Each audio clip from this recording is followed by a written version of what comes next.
The cave on Dagobah has always been a mysterious place in Star Wars. We know that the cave shows your darkest fears, as Luke saw a vision of Vader, which turned out to be himself, since there was an underlying fear of Luke becoming like Vader, which is what's conveyed in Return of a Jedi in the Emperor's throne room.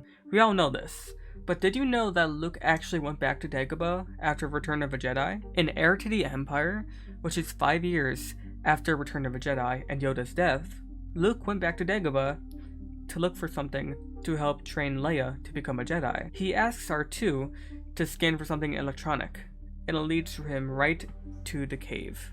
He goes in, and this part gets really interesting and has a lot of foreshadowing that I'll explain after.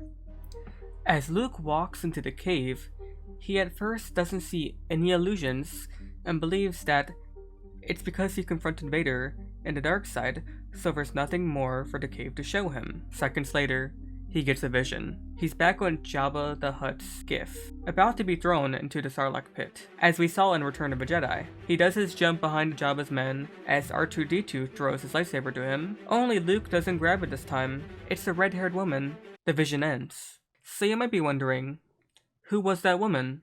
There's a huge reveal in the novel, and if you haven't read this yet, I highly recommend reading it. There's a character named Mara Jade, who is seemingly just a smuggler, but we find out who she truly is.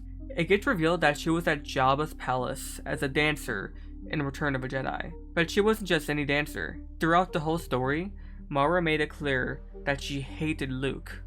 But why? We find out she not only worked for the Empire, but she worked directly for Palpatine. She was the Emperor's hand, who was a shadow, working outside of Imperial protocol and command.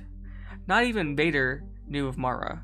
The reason she was at Jabba's palace was to kill Luke, as per the Emperor's request. Palpatine knew of Vader's offer to bring Luke as his apprentice to overthrow him, so Palpatine considered Luke a liability. Once Palpatine died, she was on her own. Nobody in the Empire knows who she is, since her position was top secret. The reason Mara wasn't able to kill Luke was because Jabba refused to let her aboard the sail barge, so the vision Luke saw never came to be.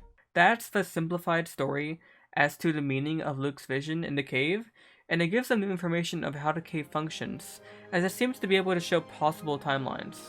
If you want me to cover more parts from Heir to the Empire, feel free to let me know. That's about it for this video.